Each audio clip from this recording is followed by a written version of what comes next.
Nama Om Vishnu Padaya Krishna Presta Bhutale Shrimati Bhakti Vedanta Swaminiti Namane Namaste Saraswati Deve Gauravadi Pracharne Nirvishesha Shunyavadi Paschatya Shatarne Sri Krishna Chaitanya Prabhu Nityananda Sri Advaita Gadadha Shivasadi Gaura Bhakta Vrinda Hare Krishna, Krishna Krishna, Hare Hare, Hare Rama, Rama Rama, Hare Hare.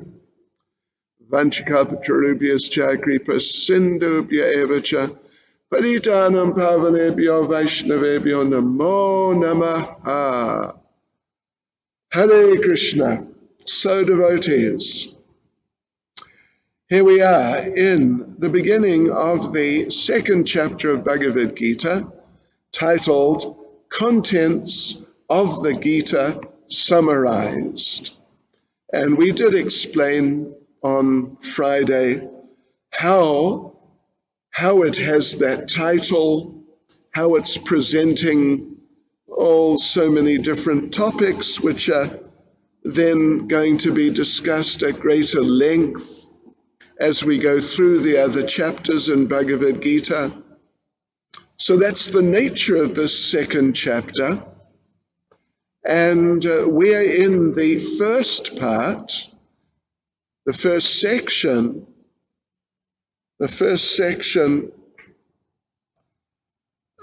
which we've titled, let me just, Further Complaints of Arjuna. More doubts, but Arjuna starts to surrender. Yes. Okay. So first couple of two verses we read. Let's go into verse 3 now. So the way we're doing this, just so you know what our system is that every verse, we will read the translation, every verse, and then we will give, you could say, a very brief summary of the purport. Of course, normally like in Srimad Bhagavatam class or just generally, when we're giving class on a verse, then we read the verse, like on the Sunday program or Srimad Bhagavatam class in the morning, like that. So we read the verse, we read the whole purport, and then we comment, give clarifications, generally, basically on what is stated in the purport. And for the whole class, that's what we do. Here, though, like this evening, let's see how many verses we get through, but I would expect it to be at least 10. It could easily be more, actually. So obviously we can't analyze each purport in depth and just painstakingly go through just everything which is said there and elaborate, obviously. So what we will do, though, we will go through each purport, and you can read through as we'll just draw out some of the main points, paragraph by paragraph. This is how we do it. And some of these points are going to come up in your tests, actually. So therefore, as we're drawing out these different points, we do recommend you write them down. Yes, because definitely some are coming up in the tests. Okay, so here we go. We're starting with verse 3, and it is, well, Krishna already spoke in the first chapter. just very briefly, and it was not like an instruction. You should do this, or you need to change in this way or that. It was just something simple about the chariot going in between the armies and have a look and see, that sort of thing, see who's there. Now in verse 2, which we read on Friday night, Krishna did give definitely more of like a real instruction, and it was a little cutting. In fact, let me just read that verse again, and then we'll go on to verse 3. So Lord Krishna says, "My dear Arjuna, how have these impurities come upon you? They're not at all befitting a man who knows the value of life. They lead not to higher planets, but to infamy." So that's a chastisement. That's definitely a strong chastisement for Arjuna from Krishna. And Krishna continues in verse 3, "O son of Pritha, do not yield to this degrading impotence. It does not become you. Give up such petty weakness of heart and arise, O chastiser of the enemy." So again, it's strong. Can you imagine being told by anyone really, but particularly someone who's very senior to you, that you are in a degraded condition? Yes, you are influenced, you are affected by degrading impotence. Phew, that's heavy. Yes, it doesn't become you. Come on, wake up. Give up this petty weakness of heart. You're weak. Yes, and arise. And then you could say, arguably, possibly in sarcastic terms, "O chastiser of the enemy." Arjuna is not in much of a mood of chastising anyone. But Krishna's trying to wake him up. So let's have a look at a few of the points in the purport. The first point is, we should note in the first couple of sentences that Srila Prabhupada is drawing out the fact that Arjuna and Lord Krishna have a blood relationship. They're directly first cousins, because Pritha, the mother of Arjuna, was the sister of Krishna's father, Vasudeva. So they are, by sort of Vedic terms, they're brothers, they're cousin brothers. You could hardly have a closer relationship. So in other words, Krishna may feel embarrassed. Here's one of my close relatives acting like a fool and making our family seem foolish. So anyway, Prabhupada goes on to make the point that if you want to be called a Kshatriya, you have to act as a Kshatriya. And he also mentions if you want to be accepted as a real Brahmin, you have to conduct yourself like a real Brahmin. Otherwise, you are just a Kshatriya or a Brahmin in name only, which is, it's almost like a pathetic position. There's the practice, a Vedic practice, and we see it in the chapter in the first canto of the Bhagavatam, when Ashvatthama is captured and there's a debate what to do with him. Kill him, spare his life, or what? And he is the son of Dronacharya. No, wait a minute. He's the son of Kripacharya. Dronacharya. He's the son of Dronacharya. Dronacharya, he's Acharya, he's a Brahmin. I mean, he's an unusual kind of Brahmin-Kshatriya mix, but officially he's a Brahmin. So he is referred to there as Brahma Bandhu, the friend of a Brahmin.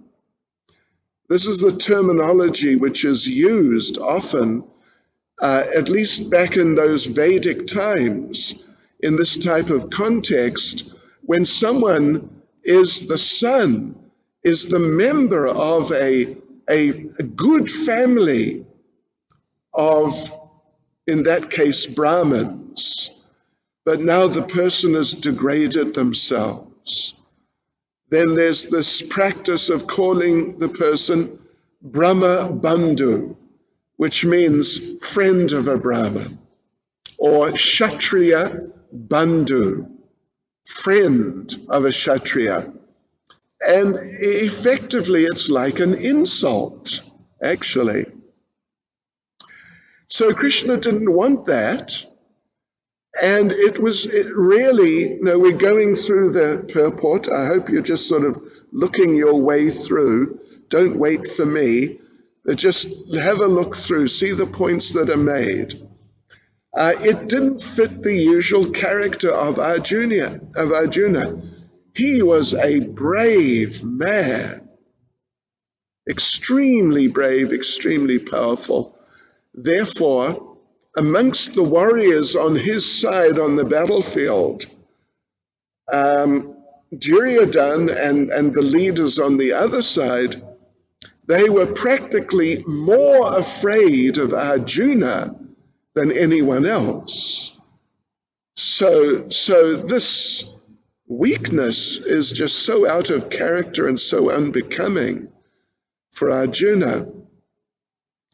And Prabhupada makes the point, it's sort of 2/3 of the way down, that Arjuna might argue that he's being magnanimous, he's being generous. He doesn't want to be hard with his seniors. But Krishna says, no, it's not generosity, magnanimity, it's just weakness. So stop it. No authority will accept it. So just give it up. We go on to verse 4. Now Arjuna responds, and he tries, he's trying to actually debate with Krishna. Not a good idea, but at least he's trying to. So he tries to debate by effectively saying in verse 4, it's not weakness, it's generosity. Well, we mentioned already. Arjuna said, O killer of enemies, O killer of Madhu, how can I counterattack with arrows in battle men like Bhishma and Drona who are worthy of my worship? In the purport, Srila Prabhupada, the way Prabhupada has been addressing some of these statements of Arjuna's, and this one included, is even, you could say, a little unusual, really. But he does bring out these valuable, interesting points. Like when we read in verse, I think it was 27 in the first chapter, Arjuna's expressing great concern that he doesn't want to fight for different reasons. And Prabhupada explained there at some length that this actually shows that he is a man of good character. He's a soft-hearted person. Although we know, and we're in the process of finding out, and it's going to become vividly clear just shortly, that actually Krishna does not approve. He does not approve. And quite the opposite.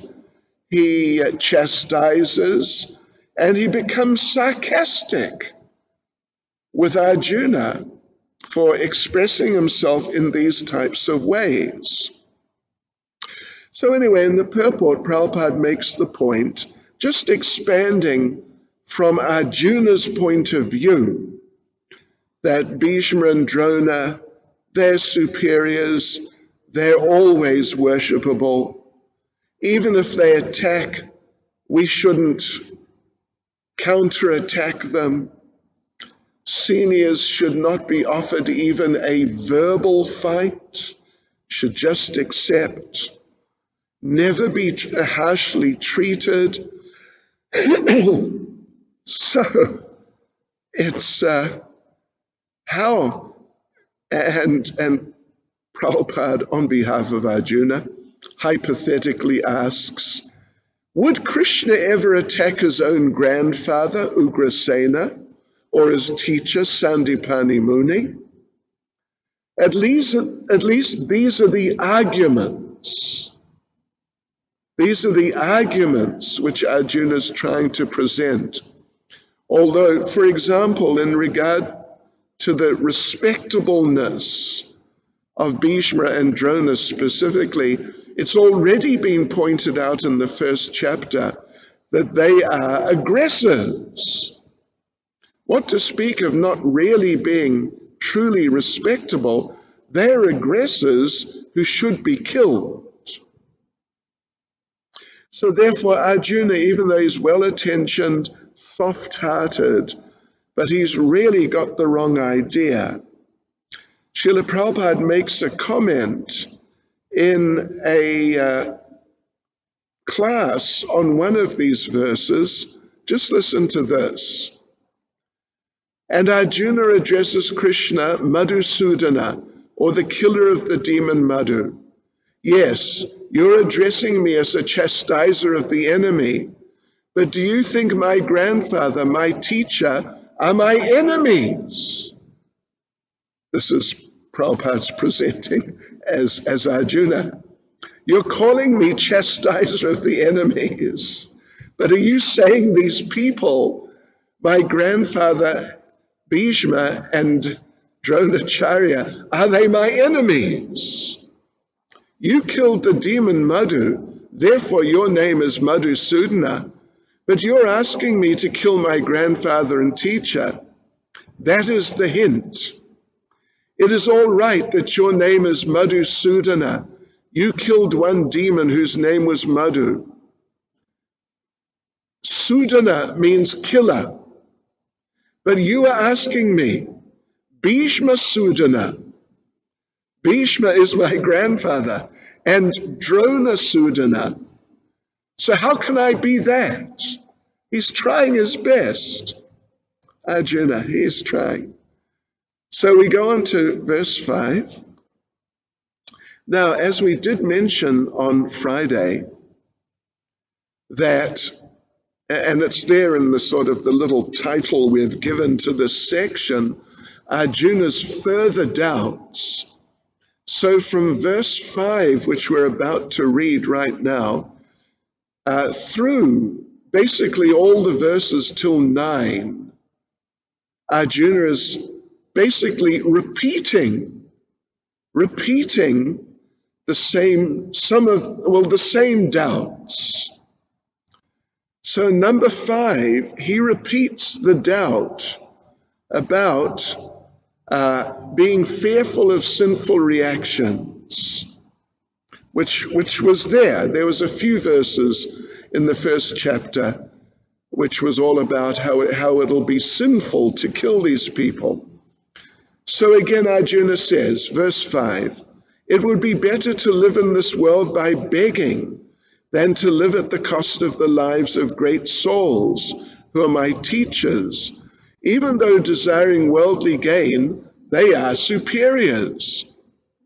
If they're killed, everything we enjoy will be tainted with blood. In other words, sinful reaction. So Prabhupada, in the purport, well, in the verse we can see Arjuna's afraid of getting sinful reactions. But in the purport, Srila Prabhupada immediately takes the position of Krishna that if a teacher like Drona or a senior grandfather like Bhishma becomes engaged in abominable activity, then they must be abandoned. You shouldn't sentimentally hold on to them. They should be abandoned. And Bhishma and Drona, they fall into that category of becoming engaged in abominable activity because they have taken the side of Duryodhana just for basically financial kind of social, but more financial reasons. So that's bad. Therefore, they should be rejected. They should be rejected, actually. And one should not, as Arjuna is trying to say, just carry on respecting them, worshipping them, etc., etc. Yes, and Prabhupada, what does he say? Concludes the purport. Therefore, to enjoy material profits after killing them, it's just what Arjuna feels. But Arjuna thinks that nevertheless they remain as superiors, and therefore to enjoy material profits after killing them would mean to enjoy spoils tainted with blood, but it's not the case. And now we go on to, verse 6, right? Now we go on to verse 6. And it's a repeat of the category of doubt of Arjuna from the first chapter, based on indecision. Don't know what to do. Do this, do that, don't know what to do. And therefore we become sort of paralyzed, immobilized, and just dysfunctional. So the verses, nor do we know which is better. Wait a minute, sorry. Where are we? 6, sorry. Nor do we know which is better, conquering them or being conquered by them. If we killed the sons of Dhritarashtra, we should not care to live. Yet they are now standing before us on the battlefield. In fact, it's basically 6, 7, 8, and 9, which are exploring the idea of indecision further. Okay, so anyway, it's indecision. Obviously, we don't know which is better, conquer them or being conquered by them. But as Prabhupada points out at the beginning of the purport, when you're a Kshatriya, you don't get into these types of moral or quasi-moral dilemmas. You're a Kshatriya, you must fight. So that's Kshatriya Dharma. And there's no room, really, for getting mental about it. So therefore, Arjuna's indecision is wrong, and it's not Kshatriya standard. It's not Kshatriya standard. Arjuna's feeling that, if they die, I will miss them, basically. I will miss them. And I will not be able to enjoy life doing whatever pastimes we used to do together. So it's a nonsense. It's a nonsense. However, Srila Prabhupada makes a very interesting point. If you look there, right in the middle of the purport, Prabhupada says, all these considerations by Arjuna definitely proved that not only was he a great devotee of the Lord, but he was also highly enlightened and had complete control over his mind and senses. And, just read on through the purport and you'll see he's willing to take up a life of begging. Shows he's very detached. There's some spiritual advancement there, which you would expect because he's a great devotee. And indeed, Prabhupada concludes, it is concluded that Arjuna was quite fit for liberation. Unfortunately, of course, Krishna does not see it that way. And how Krishna sees things, that is the way things get to be seen. That's the whole story of Bhagavad Gita, isn't it? Krishna's viewpoint comes out. That's the viewpoint. So despite Arjuna, in different ways saying things which can be taken as being nice, but they're rejected.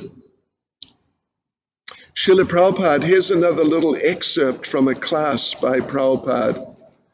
Shri Shri Radha Radhanath Shri Giri Govardhan Shri Chaitanya Mahaprabhu Ki.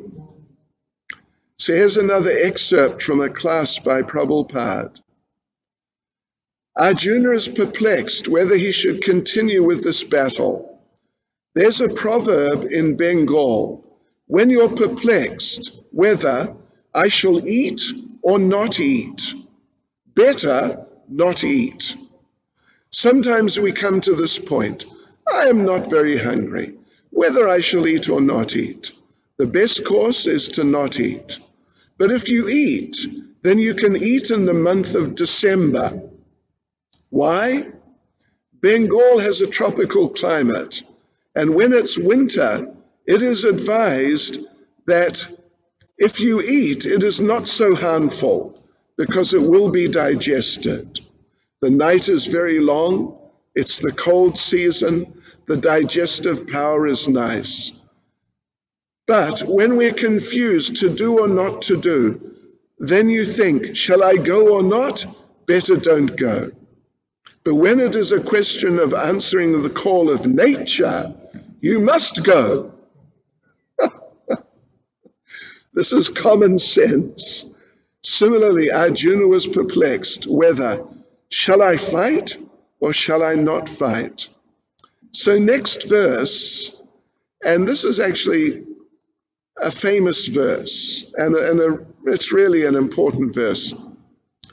It's kind of philosophically and substantially, it's about the most important verse that we have come across so far in our study of Bhagavad Gita, verse 7. Now I'm confused about my duty and have lost all composure because of miserly weakness. In this condition, I'm asking you to tell me for certain what is best for me. Now I'm your disciple and a soul surrendered unto you. Please instruct me. I imagine many of you have heard this verse before. It's a verse which is quoted by Prabhupada, and devotees quote, not infrequently, I would say. And it's really Arjuna's now coming to an extremely important point in the whole situation, despite his confusion. And the point is that, and you should be reading through the purport, because we're going to go through the purport, just, taking bits and pieces out here and there. So you read through. the point is that Arjuna is, as Prabhupada says in the purport, perplexed. He's perplexed, confused, you could say. He's perplexed. And so what does he do? He takes shelter of Krishna, or he takes shelter of a bona fide spiritual master, Krishna, who can give proper guidance. And Prabhupada goes on. There are, 3 paragraphs here. It's a fairly substantial purport. Prabhupada is basically examining this whole point, how all Vedic literatures advise us, except a spiritual master. Krishna did, Arjuna's doing it right here, Lord Ram did, Lord Chaitanya did. They all accepted spiritual masters, because in this world, people need to accept spiritual masters. And like we see in the first paragraph, Prabhupada explains how the material world is very difficult. Sometimes it's said to be like a big forest fire. How did it start? Who knows? But it's there. And when it's there, you've got to deal with it. Otherwise, you'll be consumed by it. So, in order then to deal with the forest fire situation of life in this material world, one should accept a spiritual master. And in this way, gradually, under the direction of the spiritual master, one will be able to solve the perplexities. Yes, undo the perplexities and make everything nice. And Prabhupada says, it's an interesting point, a person with a bona fide spiritual master is supposed to know everything. Haribol. We've had some discussion on this from time to time here. And the way Prabhupada puts it, in one place at least, is that you should know whatever the spiritual master tells you. That's a way of understanding this idea that you know everything if you have a bona fide spiritual master. You should learn whatever the spiritual master imparts and really learn it. Although we also note that we were told many years ago that Srila Prabhupada was asked, do you know everything? And Srila Prabhupada, we were told, answered, no, I don't. But Krishna does, and he tells me. So that, anyway, one way or another, if one has a bona fide spiritual master and really utilizes the opportunity of having a bona fide spiritual master, then one can become very well situated in life. And particularly in the context here of being able to deal with perplexities. So then the discussion goes on into let us just read what the last sentence or two Prabhupada speaks in the first paragraph. One should not therefore remain in material perplexities, but should approach a spiritual master. This is the purport of this verse. Of course, the purport goes on.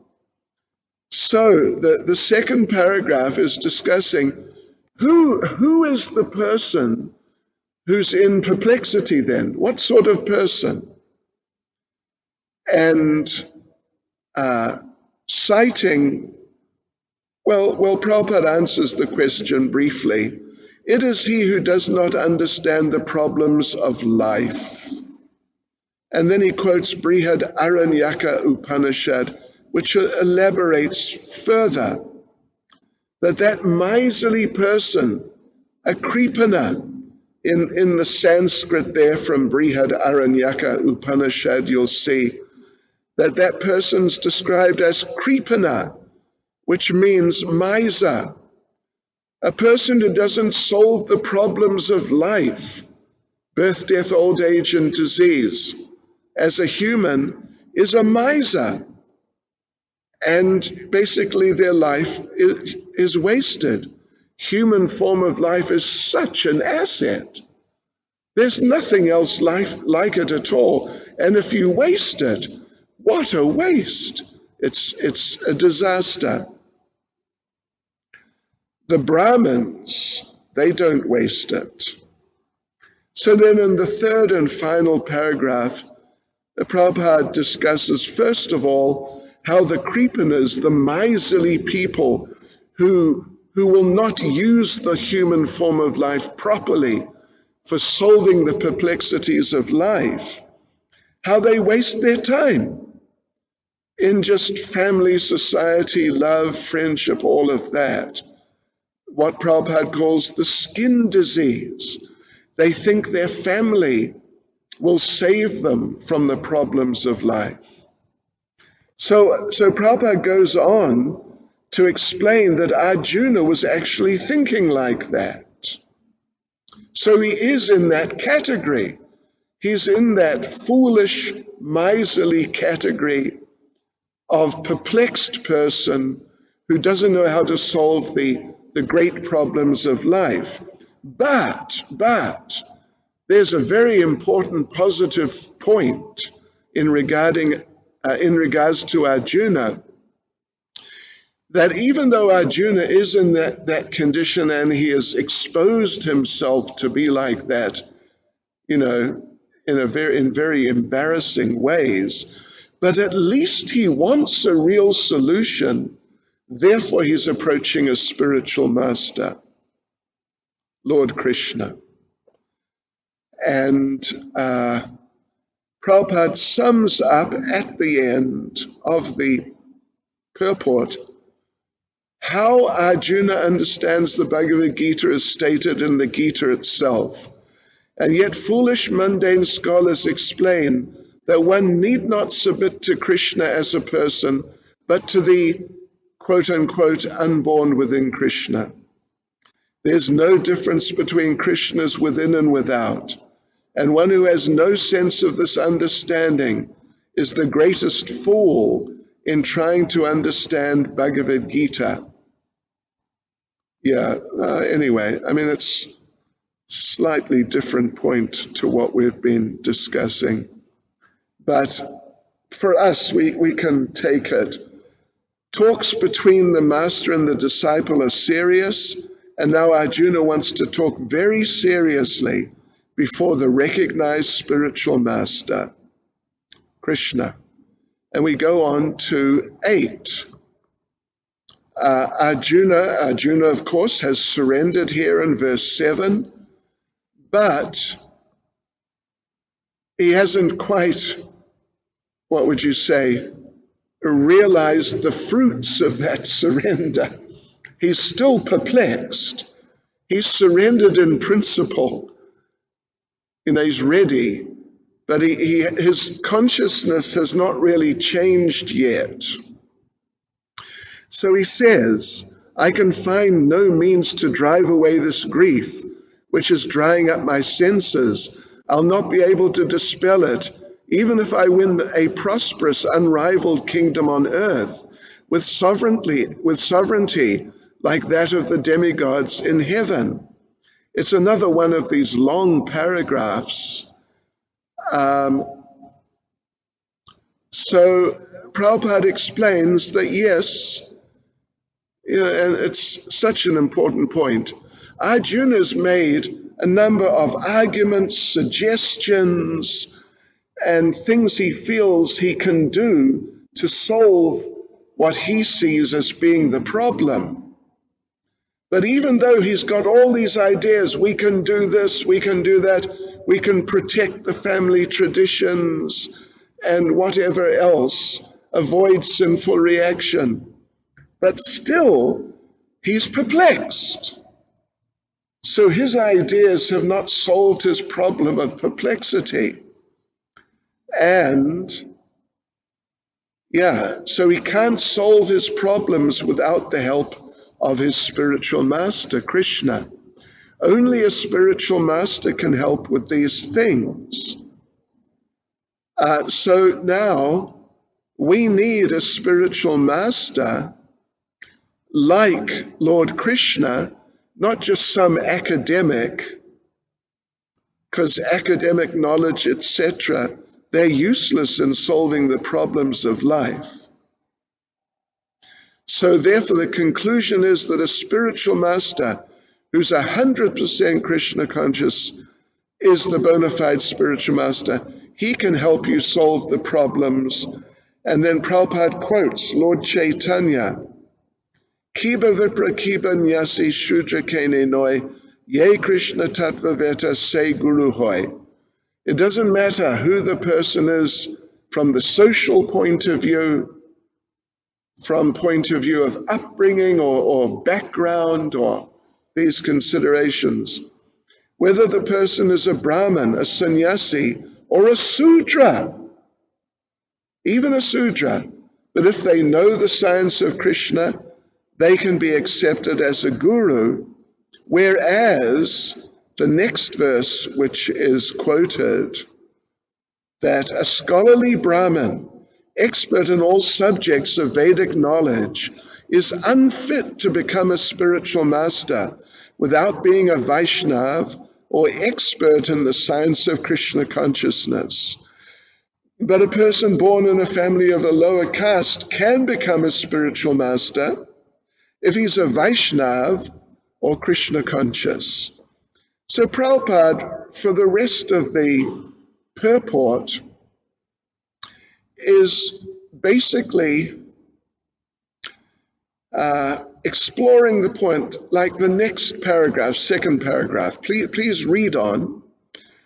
Prabhupada's making the point that the real problems of life, birth, old age, disease, and death, they cannot be solved by accumulating money, economic development, or military power, for that matter. If that were the case, then the Western world would have solved the problems of birth, death, old age, and disease, but they have not. So, therefore, that approach, forget that approach. We need the approach of Lord Krishna, the approach of Bhagavad Gita.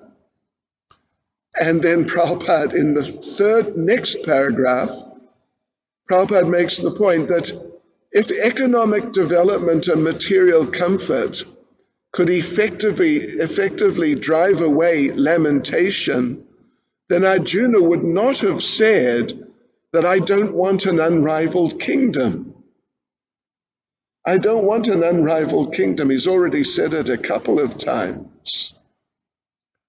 But if having an unrivaled kingdom, anyway, I think that point's fairly clear, that if an unrivaled kingdom could solve our problems, Arjuna wouldn't have any problems. Therefore, he's taking shelter of Krishna consciousness.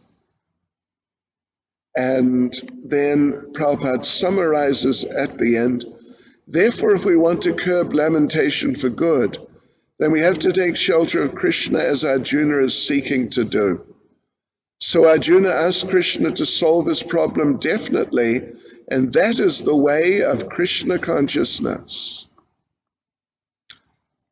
So Arjuna, now's verse 9, and we'll see Arjuna, well, he's in between. He's in an in-between state.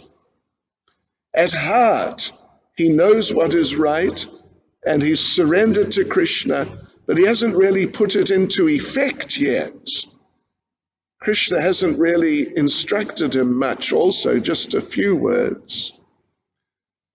So this is now the final doubt, the final doubt of Arjuna. Having spoken thus, Arjuna, chastiser of enemies, told Krishna, Govinda, I shall not fight, and fell silent. Yeah. So he's really in a state of confusion. Arjuna is fried. He wants to give up. We can imagine, because now Sanjay speaks this verse. Sanjay said, having spoken thus, Arjuna, chastiser of enemies, told Krishna, Govinda, I shall not fight, and fell silent. We can imagine Dhritarashtra became a little enlivened to hear that.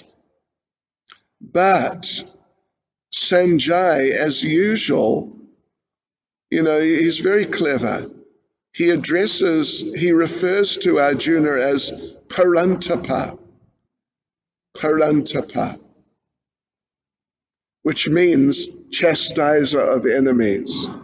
He's not being sarcastic, but he knows it's a fact that generally Arjuna is a chastiser of enemies. So he's having a bit of a down period, but Krishna, he's surrendered to Krishna. Transformation is going to happen. So you better watch out, Dhritarashtra, Duryodhana, and company.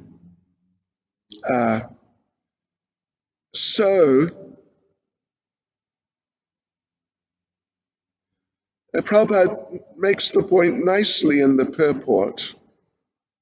Although Arjuna was for the time being overwhelmed with false grief due to family affection, he surrendered unto Krishna, the Supreme Spiritual Master, as a disciple. This indicated that he would soon be free from the false lamentation, resulting from family affection, etc. So things are looking up step by step for Arjuna by the mercy of Krishna. So now, verse 10, Krishna is about to really start giving some serious instruction. This is now verse 10. O descendant of Bharat, at that time Krishna, smiling in the midst of both the armies, spoke the following words to the grief-stricken Arjuna. So, anyway, again, if you look through the purport, just look through the purport. I'll make a few points, which you could note down if you like. So now the thing is that the talk had been going on as friends, but now that friendly discussion is finished, and Arjuna has submitted himself as a disciple. Krishna is now going to really take the role of spiritual master, the superior position. Yes. So the whole sort of focus is changing like that. It's interesting that the verse says that Krishna was prahasan, smiling or like smiling. Krishna is becoming very grave, not just friendly. And Prabhupada makes the point that in the last part of the purport, it appears that the talk between master and disciple was openly exchanged in the presence of both armies so that all were benefited. So, in other words, Bhagavad Gita is for everyone. Prabhupada makes an interesting little comment. Listen to this. This is separately in a class on one of these verses here. So, Arjuna was very serious and Krishna was smiling. Just see the fool. What is he doing? Therefore, there was a necessity of instructing Bhagavad Gita. The fool has to be instructed. He was smiling. He was very serious. Just like sometimes a child is very serious and the father smiles. So now Bhagavad Gita will be spoken. He has accepted Krishna as a spiritual master. Krishna will now instruct him. So we go on now. We're going to carry on for another 10 minutes maybe, something like that. I want to note a particular point, is how Krishna defeats the different arguments of Arjuna in this chapter, starting with this section here from verse 11 to verse 30. So from verse 11 to verse 30, this is defeating the argument of compassion. We don't want anyone to die. From verse 11 to verse 30 is defeating the argument of not fighting. We shouldn't fight on compassionate grounds. Then verse 31 to 37 is defeating the ideas that if we fight, we won't enjoy. That's one type of idea.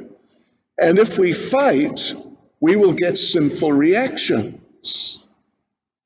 So those arguments of Arjuna are defeated in the section on Karma Kandya, Kshatriya Dharma, from verse 31 to verse 37.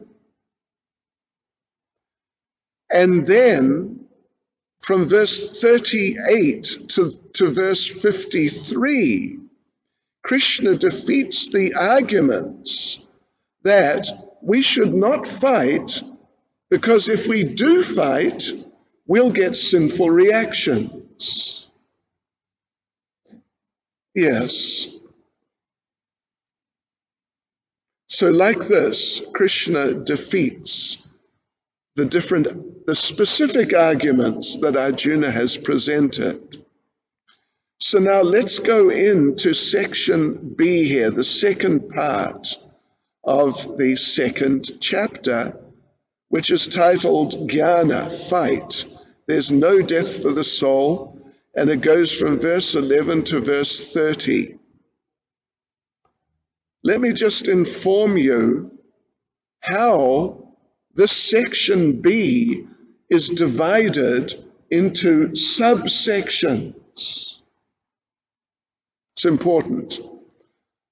So there is a subsection from right now, verse 11 to verse 13, and then from verse 16 to verse 25. It's in two halves, verse 11 to verse 13, and then verse 16 to verse 25. And the idea is, death is just a matter of the soul changing bodies, so what's the big deal? Death is just a matter of the soul changing bodies, so it's not so important. Don't worry. Verse 11 to verse 13 and verse 16 to verse 25. It's just a matter of the soul changing bodies. Then from verse 14 to verse 15, the subject is that performing our duty must not be affected by sense perceptions. Performance of duty must not be affected by just how we see our sense perceptions. And then from verse 26 to verse 30, the idea is the soul can't be killed, but the body can't be saved, so fight. Soul can't be killed, body can't be saved, so just fight. Why not? Yeah. I hope you got those. Let us just jump in. We've still got a couple of minutes. To verse 11. And it's Krishna's, he's already chastised. He's given some instructions, it's a fact. But this is now more specific. This is more like really philosophical. The Supreme Personality of Godhead said, while speaking learned words, you're mourning for what is not worthy of grief. Those who are wise lament, neither for the living nor for the dead. So again, like we've been saying, please look through the purport now. Have a look at the purport. So, first, really major point is that Krishna again is showing he doesn't appreciate Arjuna's ideas. He's calling him a fool. Wise people don't do what you're doing, so you're not wise. Means you're a fool. Then we shouldn't be lamenting for any stage of the body.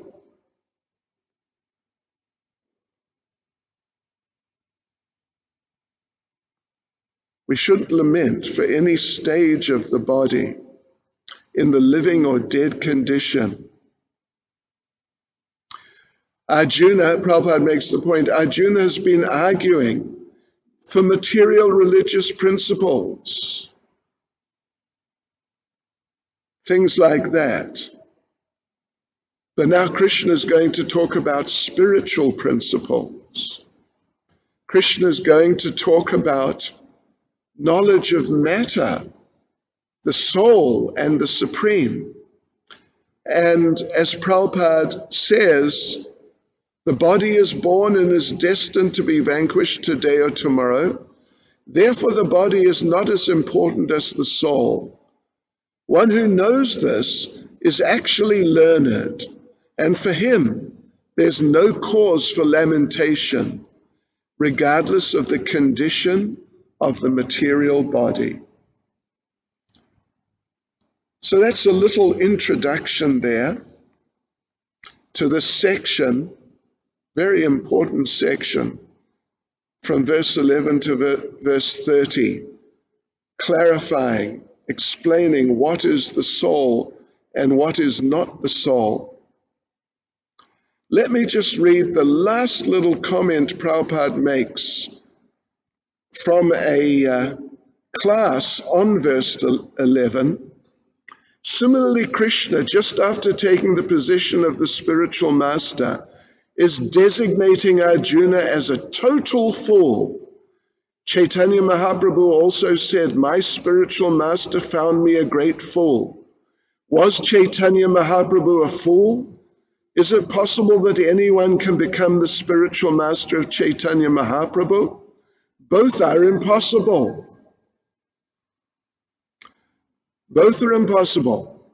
Chaitanya Mahaprabhu, even if we don't accept him as an incarnation of God, if you simply accept him as ordinary scholar or ordinary man, there was no comparison of his scholarship. Shri Shri Radha Radhanath, Shri Giri Govardhan, Shri Chaitanya Mahaprabhu, K Jai.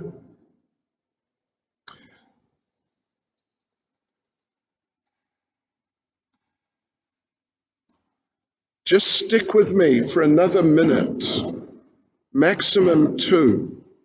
Sit down and relax. So Chaitanya Mahaprabhu, even if you don't accept him as incarnation of Krishna, if you simply accept him as ordinary scholar or ordinary man, there was no comparison of his scholarship. But he said, my spiritual master found me a great fool. What does it mean?